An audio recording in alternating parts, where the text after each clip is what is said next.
25th chapter of the great book of Acts. And we're going to title this one, The Impartiality of the Roman Government versus the Sanhedrin. I should mention here, the Apostle Paul, just give a recap of where we're at right now. The Apostle Paul has been in captivity for 2 years now because of accusations brought against him by the Sanhedrin of the Jews. And the Roman government has kind of been protecting him, making sure that they don't murder him, that he gets a fair trial, and that all the process is played out correctly, okay?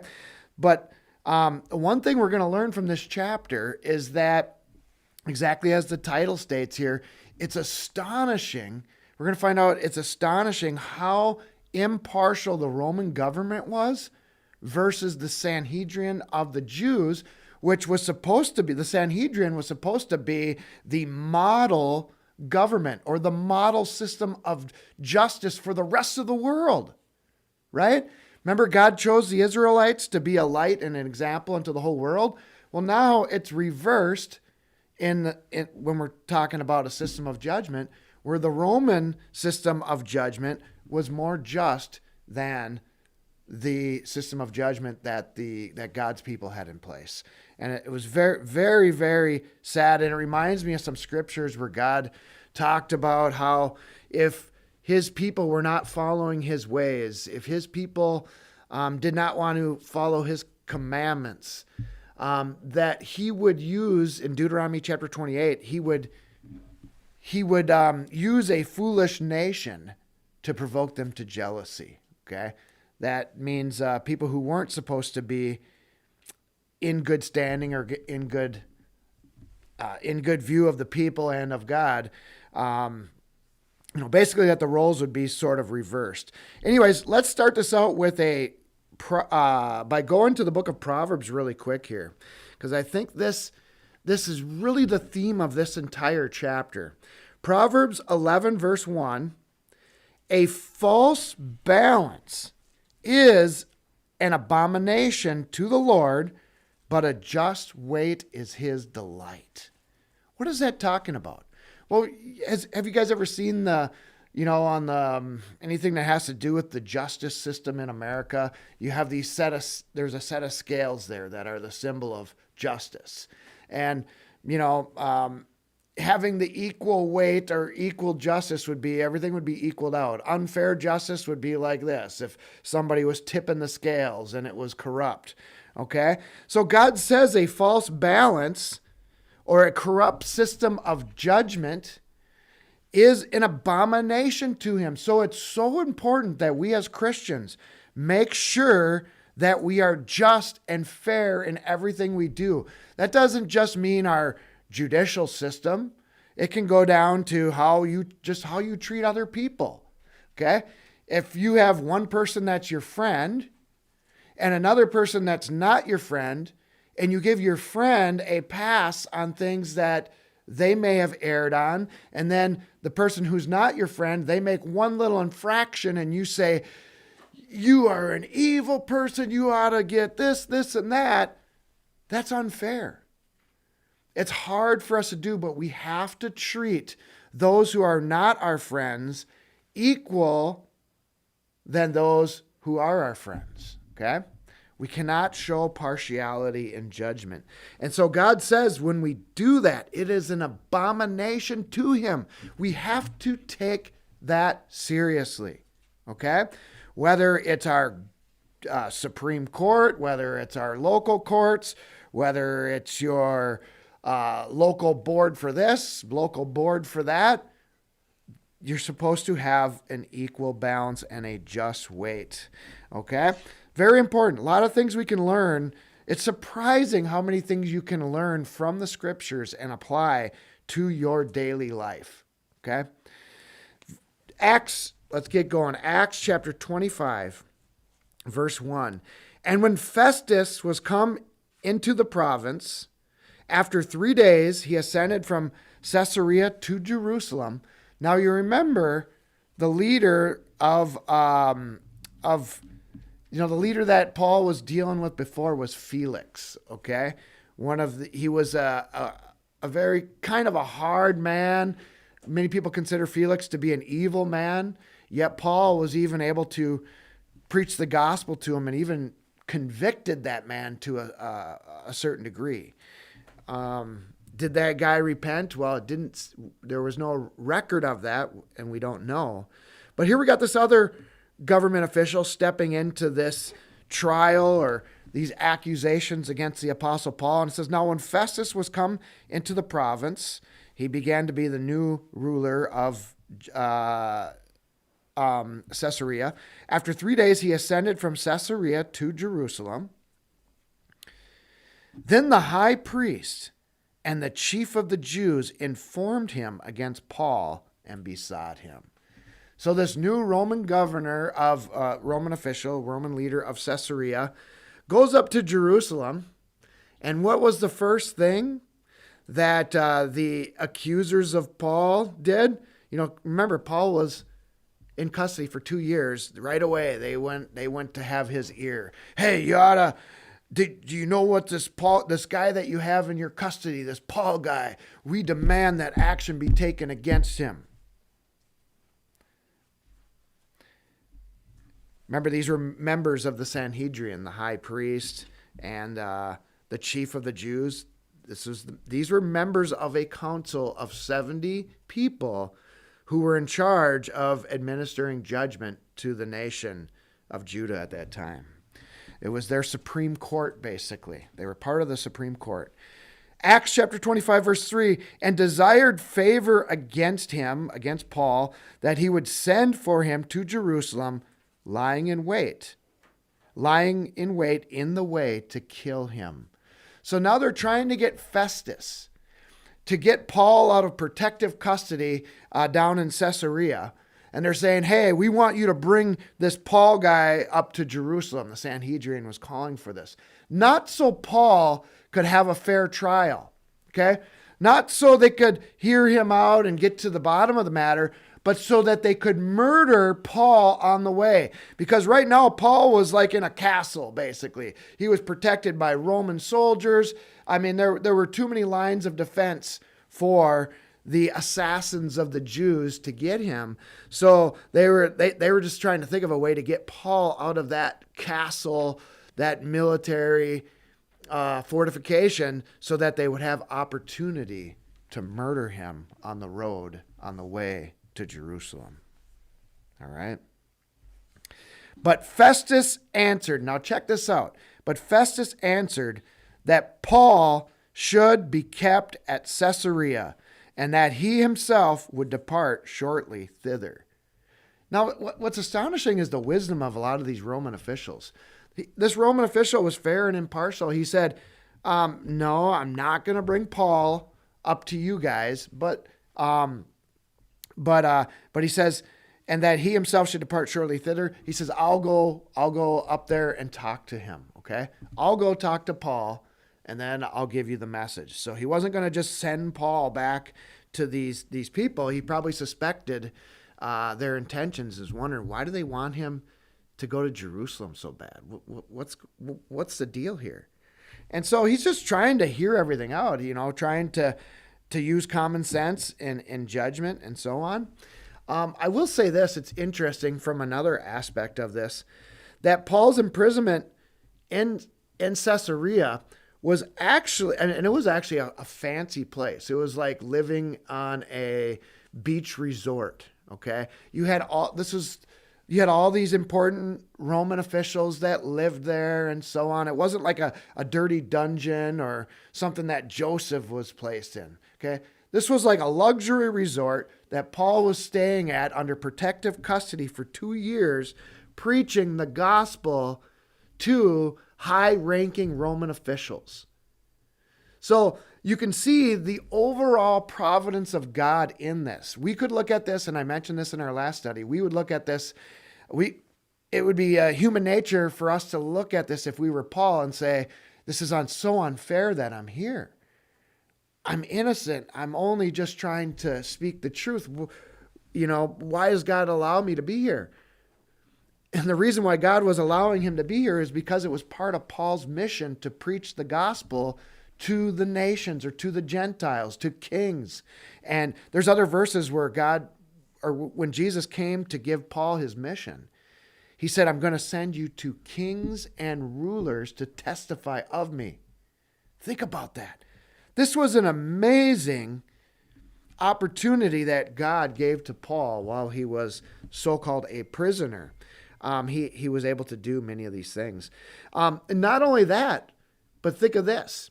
Not only that, but Paul had a hard missionary journey. He was traveling from location to location, getting beat at times, getting shipwrecked. It was tough. You talk about ministry today or people that are on mission trips, okay? Some of those people might go into hard places and it's tough, but I don't know if anybody has ever gone through years and years of missionary type trips like Paul was going through, okay? It was tough work. So what we can see here is God, not only was he providing an opportunity for the gospel to go forth through Paul to the high-ranking Roman officials, but he was giving Paul sort of a Sabbath. He was getting a rest period, okay? Like a 2-year rest period where he could kind of just talk intellectually with these Roman officials and not worry about all this other stress and strife and so on. I mean, there was a time, I can't help but think of the time when Martin Luther himself was held in protective custody by the kings of the royalty in Europe there. Okay, the government of in Germany there, and during that time he was able to actually translate or work on a lot. Well, he was able to do a lot of Bible teachings, but I believe he was working on translating the Bible from Latin or Greek and Hebrew into the German native tongue. So sometimes those reprieves that God gives his people in captivity actually work for the advantage of the kingdom. And not only that, but Paul will likely be going on after his rest here, going on another tough journey. Verse 5. Let them therefore, said he, which among you are able, go down with me and accuse this man, if there be any wickedness in him. So Festus, using common sense, he says, hey, you guys are accusing him. Let's go together, okay? You come with me. Just bring a handful of men. You don't all need to come to this. Bring a handful of men, and let's go have a hearing with this man named Paul. And when he had tarried among them more than 10 days, he went down unto Caesarea, and the next day, sitting on the judgment seat, Festus commanded Paul to be brought. So Festus now takes his seat of judgment. He was the ruler of Caesarea. He's got these Jews that came down from Jerusalem that were accusing Paul of all these things, and now they're having a hearing. Verse 7, and when he was come, the Jews which came down from Jerusalem stood round about and laid many and grievous complaints against Paul, which they could not prove. Now this is important, okay? It's important that people are heard out. If somebody has accusations against somebody, that they are listened to. The Roman government just didn't say, no, we're not going to listen to you. We don't care about you. You guys have a different religion than us. Just get away from us. You're annoying us, okay? No, they didn't do that. They said, okay, let's hear it. But look at the end of the day, what matters? Whether somebody can prove something or not, okay? They couldn't prove it. They had no facts against Paul. And that's something that we should consider as well. Hey, if somebody has an accusation against you, don't be afraid to let them accuse you in front of other people. If the truth is on your side, what do you have to fear? Okay? You just tell the truth. and let things be sorted out. Because if you refuse to hear both sides of an argument out in public, then there will always be doubts. There will always be questions whether this system is fair. Okay, we know the Sanhedrin was corrupt. The Sanhedrin, that was the Jewish Supreme Court, the Supreme Court of Judah. That was utterly corrupt. They had no evidence against the Apostle Paul, but yet they wanted him put to death. Now, here we're at a pagan court, the Roman court, and these guys are judiciously saying, well, I don't see any evidence against this man. Okay, come with us. We'll listen to you. Hey, we'll listen to you. Paul, what do you have to say for yourself? Okay, well, then, and they're listening to everything. Okay?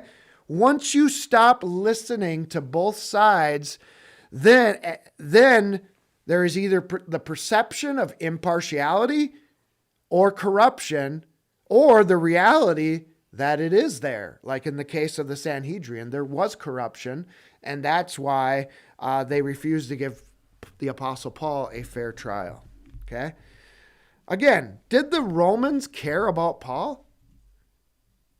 Did they look at Paul and say, well, we have an interest in Paul because, he's one of us?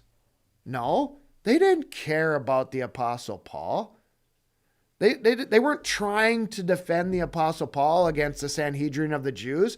Based off of what they saw, they were looking at the evidence. They just wanted, I could tell you basically at the end of the day, what the Romans were concerned about was that their citizens viewed their system of judgment as just, as fair. Because once a government that is in control is viewed as unfair or impartial or corrupt, whether that be true or not, then that government will no longer be effective. The people would rise up against that government and rip it to pieces. There would be revolutions, there would be revolts, and therefore the Romans were very much interested in making sure that they were perceived as being just and fair to all. All right. Verse 9. But Festus, willing to do the Jews a pleasure, answered Paul and said, wilt thou go up to Jerusalem and there be judged of these things before me? So now there's a lot of speculation. Was Festus is he this impartial, fair man? Was he bowing to the will of the Jews a little bit here by checking with Paul to see if he would go? It's possible. The Sanhedrin had a lot of people in different places that would blackmail people, say, so they put a lot of pressure on the Roman officials. How can I say that? Do you remember one man sitting in judgment of another man? Pilate. Do you guys remember that? Pilate. He knew Jesus was innocent, yet he was so afraid of the Jewish mob and the leaders that he still went forward with the trial of Jesus. But since he knew that he was innocent, that Jesus was innocent, he went forward with the trial because he feared a revolt in Jerusalem by the Jews. So he washed his hands clean and said, his blood is on your hands.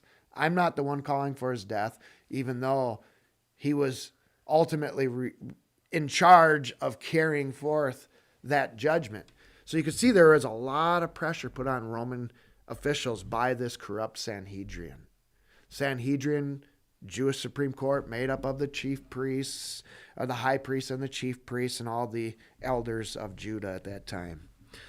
But so we don't know, was he bowing to the will of this pressure of the Jews, or was he just trying to show the Jews, hey, I'm going to try to be fair. I'll ask him if he wants to come down. If he does, I'll ask him if he wants to come up to Jerusalem. If he does, I'll bring him up. If he doesn't, then, that's law. We don't have to bring him up there.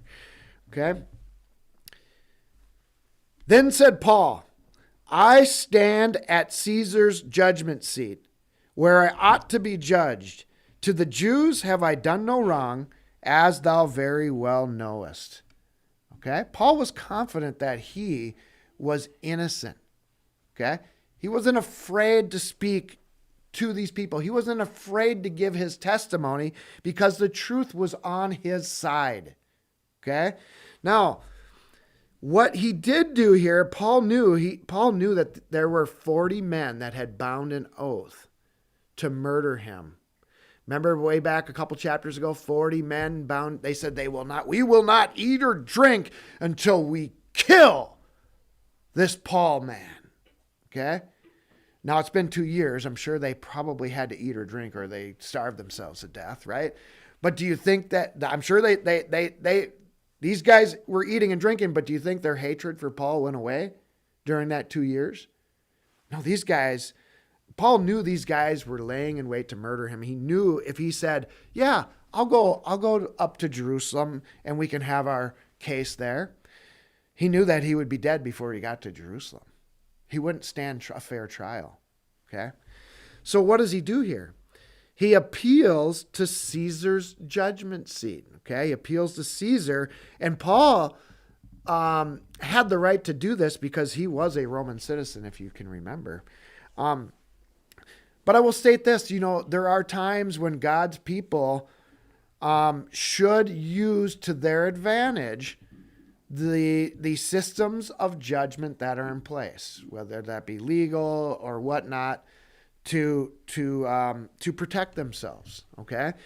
In this case, the Apostle Paul knew that, I don't think he wanted to go in front of Caesar, but he knew he was dead otherwise.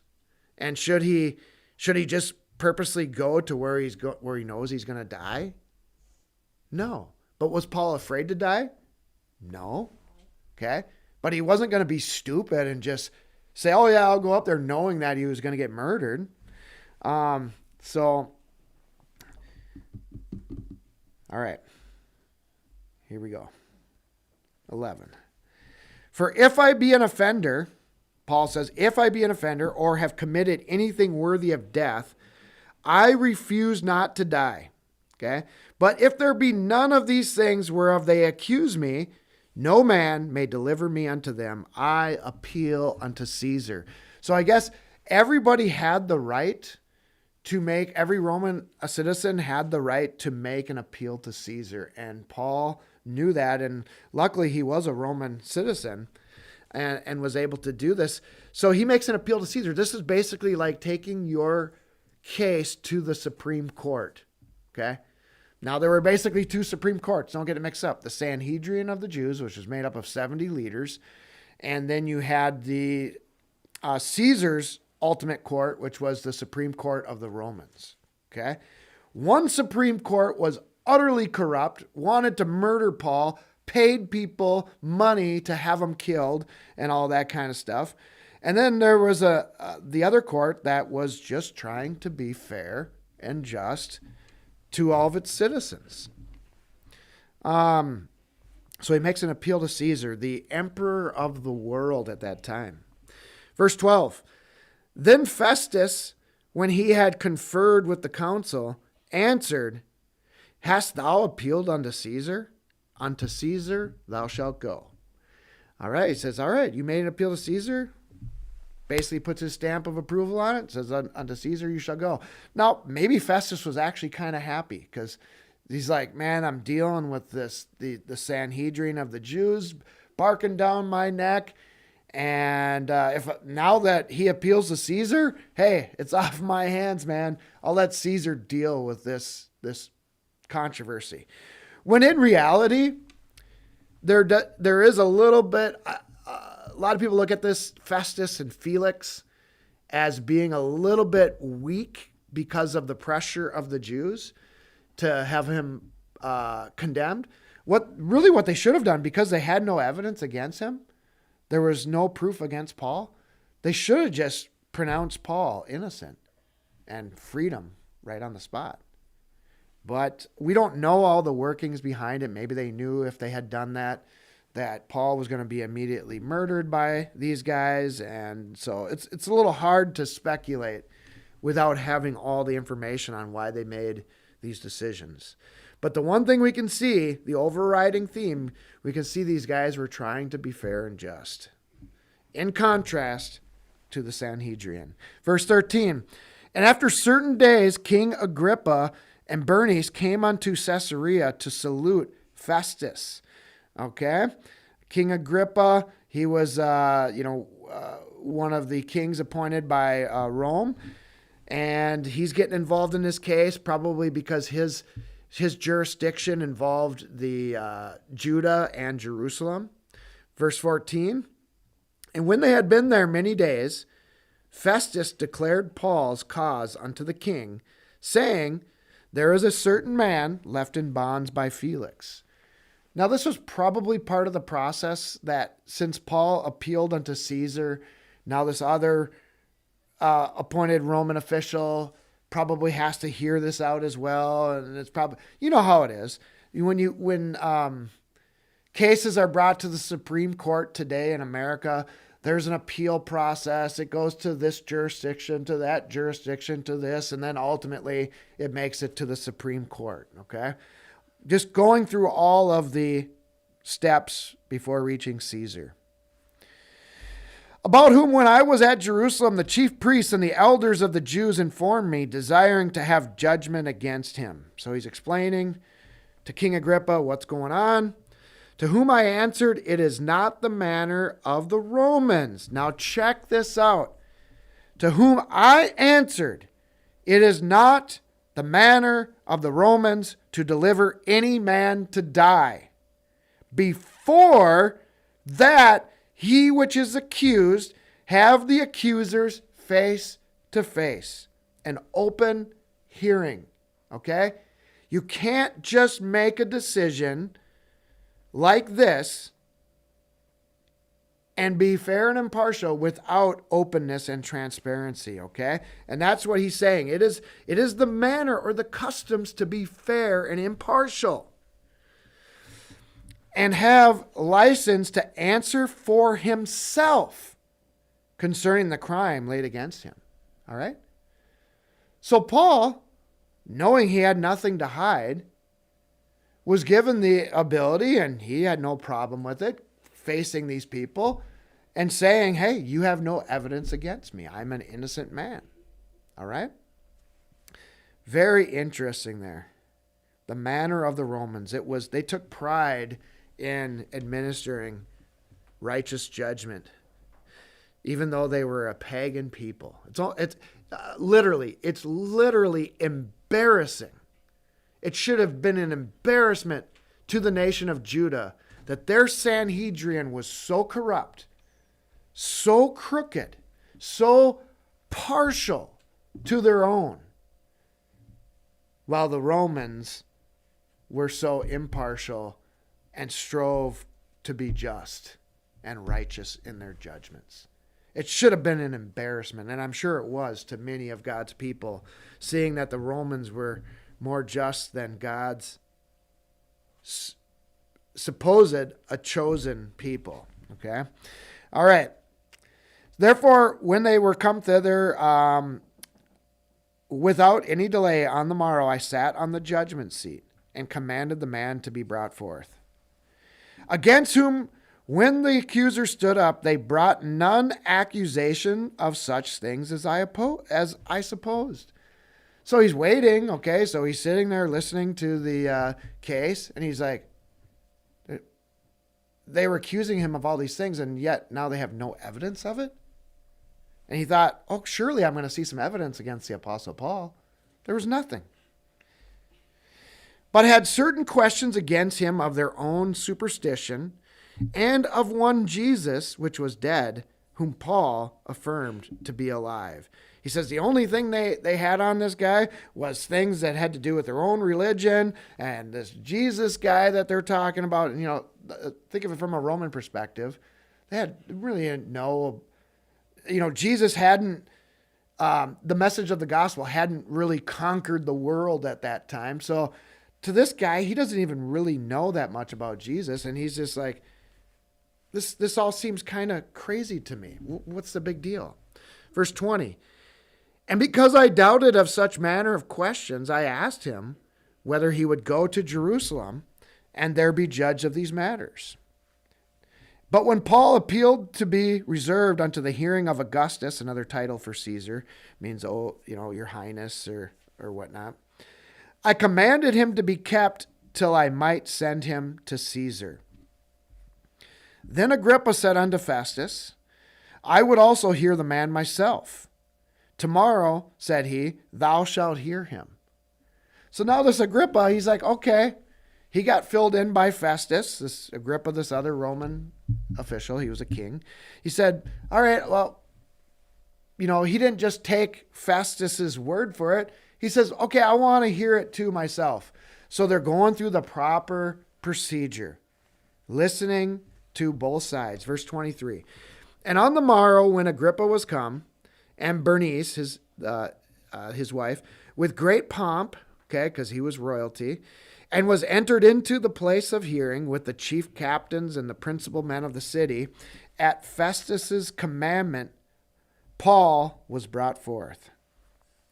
And Festus said, King Agrippa, and all the men which are present with us. This is an open hearing, okay? You see this man, about whom all the multitude of the Jews have dealt with me, both at Jerusalem and also here, crying that he ought not to live any longer. Okay? But when I found that he had committed nothing worthy of death, and that he himself hath appealed to Augustus. Now remember, this is an open hearing with all of these people, all of the accusers, and he's stating it out. I don't see anything against him. Now King Agrippa's here to listen to this. And he says, I have determined to send him, of whom I have no certain thing to write unto my Lord, whereof I have brought him forth before you, and especially before thee, O King Agrippa, that after what? After what? Examination. What is examination? Is that trying to use just balances? Examining, listening to both sides, weighing the evidence. That's what examination is. Looking into a matter. Okay? That after examination had, I might have somewhat to write. For it seemeth to me unreasonable.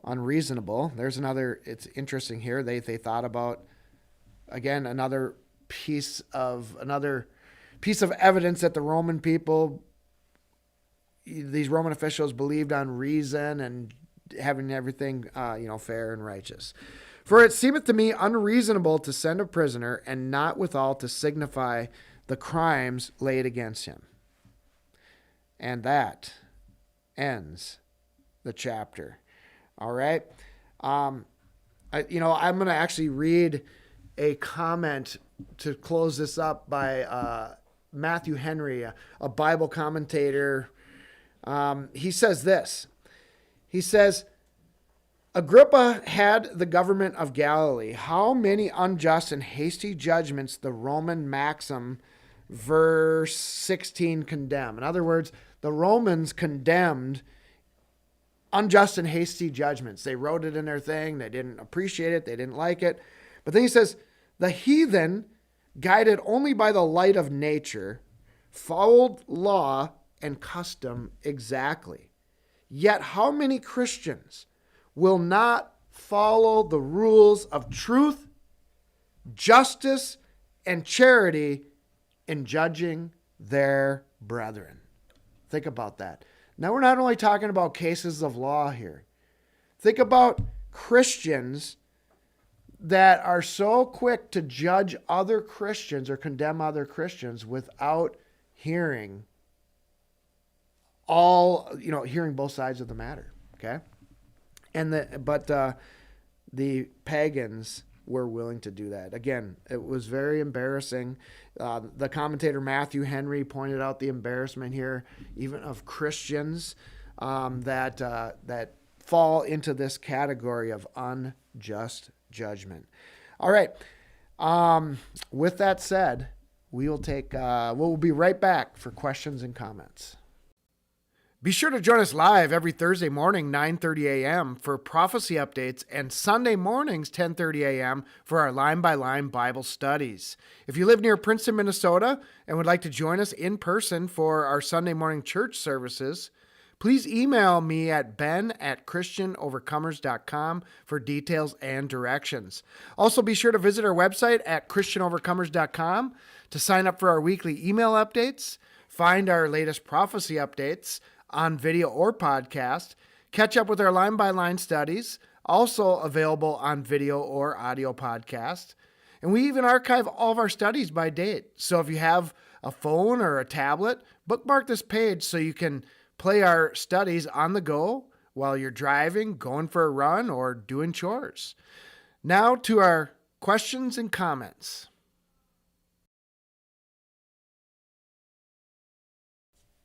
All right, welcome back. We're going to take questions and comments. We know it's a little bit, we're in the winter here, we're not on our normal 10:30 a.m. schedule, so sometimes we do our Bible studies at 9, and there may be other times where we're going to do them even in the afternoon or evening. That's just how my winter schedule works out. But do we have any questions or comments? There's a comment by Philip Evans. He says, Porcius Festus equals pork festival. I guess we shouldn't judge a book by its cover. Oh, yeah. I didn't know that. Interesting comment. Pork festival, yeah. All right. Does anybody else have anything in here? Any questions? Comments? All right. Well, I guess, hey, we're not going to squeeze too hard to try to find one. If there's no questions and comments today, we'll end that today. Oh, Jacob has one? All right. So what were they accusing Paul of in the first place? Yeah, that's a good question. They were accusing him of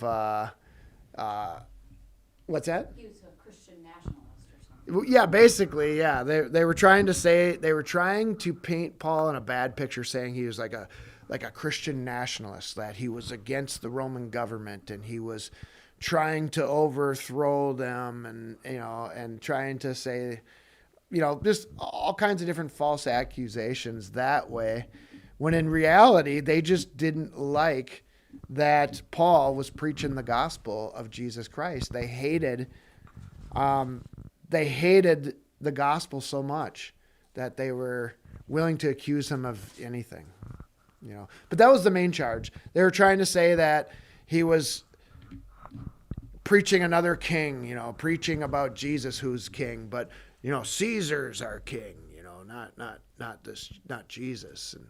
But it's interesting because in reality, if they had another Messiah who they thought would come that would have taken up arms against Rome and defeated them, they would have been glad to proclaim that man as their king. But when it suits them to accuse somebody else of supporting another king other than Caesar, then they attack the Apostle Paul.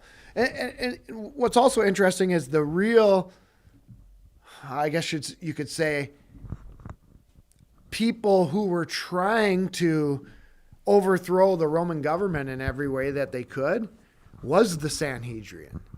But they were doing it through crafty tactics and pressuring Roman officials. I mean, they would have, if they had the military might, they would have tried to fight the Romans. But yet they're accusing Paul of doing the very things that they sought to do themselves. Does that make sense? Yeah. That was the main charge, but there was no evidence. Oh, the other charge was that he was causing a riot in the temple. And they knew that the Romans were very sensitive to riots because the Romans wanted to keep law and order. They didn't want they didn't want their government disrupted. They just wanted to keep the peace, right? And so they so that's why they brought that charge against him. They figured, well, if we can get the Romans to believe that Paul was causing a riot in the temple, which was, a very volatile area at that time, that the Roman officials would overreact and just want to get rid of Paul because of that. Mm-hmm. But they didn't do that. they sat and listened to it, and they're like, wait a second. We don't see any evidence of Paul gathering an army of men in the temple and causing a great disruption there. Where are the witnesses? Where's the evidence? There was none. Anything else? All right. Well, we'll leave it at that then. We will see you next time. Until then, stay in his word every single day so that you can be a Christian overcomer. God bless. Christian Overcomers is brought to you by the tithes and offerings of our listeners. If you would like to support our ministry, please go to ChristianOvercomers.com. God bless you, and thank you for your support. Mine eyes have seen the glory of the coming of the Lord. He is trampling out the vintage where the grapes of wrath are stored. He has loosed the fateful lightning of his terrible sword. His truth is marching on.